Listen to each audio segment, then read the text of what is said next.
सभी बच्चों का स्वागत है। आज हम लोग चालू करेंगे चैप्टर 3 क्लास 12 का एमसीक्यू, ठीक है, जिसमें हम लोग देखेंगे लगभग कुछ सवाल हैं जिसका प्रॉपर वे में हम लोग सॉल्यूशन देखेंगे और आसानी से इसको समझेंगे। तो चलिए पहला सवाल हम लोग देखते हैं। देखिए हम लोग का पहला सवाल बेटा क्या है कि सवाल पूछा है कि वोल्ट किस भौतिक राशि का इकाई है।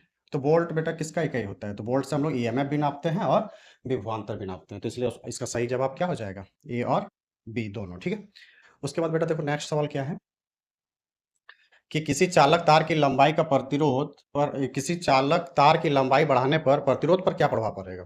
तो बेटा प्रतिरोध का जो बेटा फॉर्मूला होता है वो होता है रो एल अपॉन ए। तो आर जो है बेटा डायरेक्टली प्रोपोर्शनल होता है लेंथ का और इन्वर्सली प्रोपोर्शनल होता है एरिया का। तो बेटा लेंथ बढ़ाएंगे तो रेजिस्टेंस क्या हो जाएगा? बढ़ जाएगा। तो इसलिए ऑप्शन क्या होगा? प्रतिरोध बढ़ता है। ऑप्शन बी हमारा हो जाएगा सही। नेक्स्ट सवाल देखिए, तीसरा सवाल पूछ रहा है कि विद्युत धारा का एसआई मात्रक क्या है। तो विद्युत धारा को हम लोग किस में मापते हैं? तो एम्पियर नाम का साइंटिस्ट बताया था कि इसको किस में नापते हैं? एम्पियर में नापते हैं, ठीक है। विद्युत धारा सदिश है या अदिश है? तो आप लोग ऑलरेडी जानते हैं कि विद्युत धारा क्या है? अदिश राशि होता है। क्यों? क्योंकि ये त्रिभुज के एडिशन लॉ को फॉलो नहीं करता, क्योंकि इसमें डायरेक्शन तो है लेकिन ये ट्रेंगुलर लॉ को फॉलो नहीं करता, जिस कारण से ये कैसा राशि हो जाता है? अदिश, ठीक है। वोल्ट मीटर से क्या मापा जाता है? तो वोल्ट मीटर से हम लोग क्या मापते हैं? वोल्टेज मापते हैं। तो ऑप्शन सी हमारा हो जाएगा राइट, ठीक है। नेक्स्ट देखिए क्या है, किसी तार वोल्ट मीटर हो गया।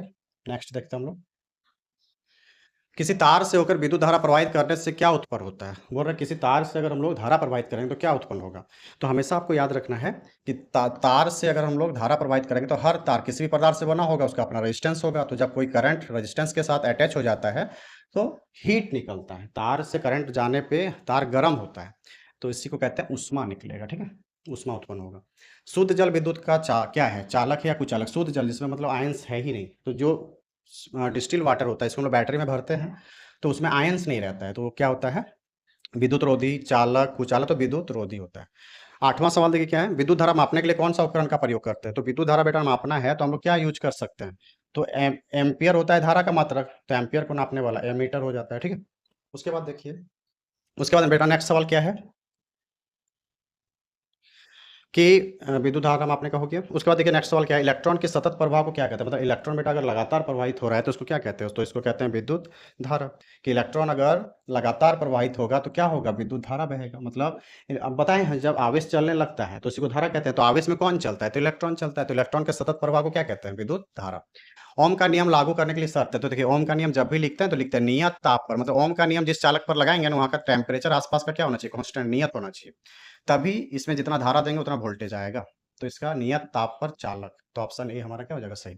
11 देखिए क्या बोल रहा है, वोल्ट मीटर को किस क्रम में जोड़ा जाता है। बेटा वोल्ट मीटर कभी भी नापना, वोल्टेज अगर कभी भी नापना है तो समांतर में जोड़ना होगा। करंट बेटा कभी भी नापना है तो सीरीज में जोड़ना है। करंट एमीटर नापता है, वोल्ट मीटर वोल्टेज नापता है, ठीक है। तो वोल्ट मीटर को किस क्रम में जोड़ा जाता है? तो समांतर क्रम में। 1 किलोवाट आवर किसके बराबर होता है? 1 किलोवाट घंटा किसके बराबर होता है? तो 1 किलोवाट बेटा घंटा किसके बराबर होता है? तो 1 किलोवाट आवर। तो इसको हम लोग को बदलना है जूल में। तो इसको डायरेक्टली हमने नोट्स में करवा दिया था, तो आपको याद रखना है 3.6 इंटू 10 पावर 6 जूल इसका आंसर आता है। तो 1 kilowatt per hour 1 kilowatt hour किसके बराबर होता है? 3.6 इंटू 10 पावर 6 जूल का, ठीक है। और क्लास में इसको बताया भी है कैसे निकाला जाता है। उसके बाद देखिए पूछा है, ये देखिए ये फॉर्मूला भी क्लास में करवाए हैं कि विद्युत किसी चालक के लिए धारा घनत्व जे और चालकता और विद्युत तीव्रता के बीच का संबंध है। मतलब ई के बीच का संबंध है जे, और उसके बाद चालकता और विद्युत क्षेत्र के बीच क्या संबंध है।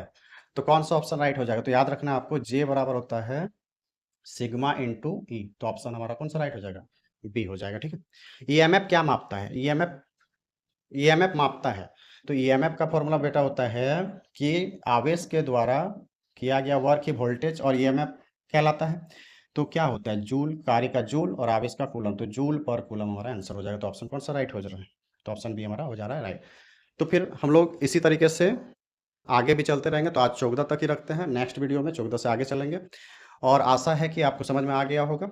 तो इसको बार बार देखें और बनाने का कोशिश करें। तो मिलते हैं नेक्स्ट वीडियो में। अभी के लिए धन्यवाद, थैंक यू।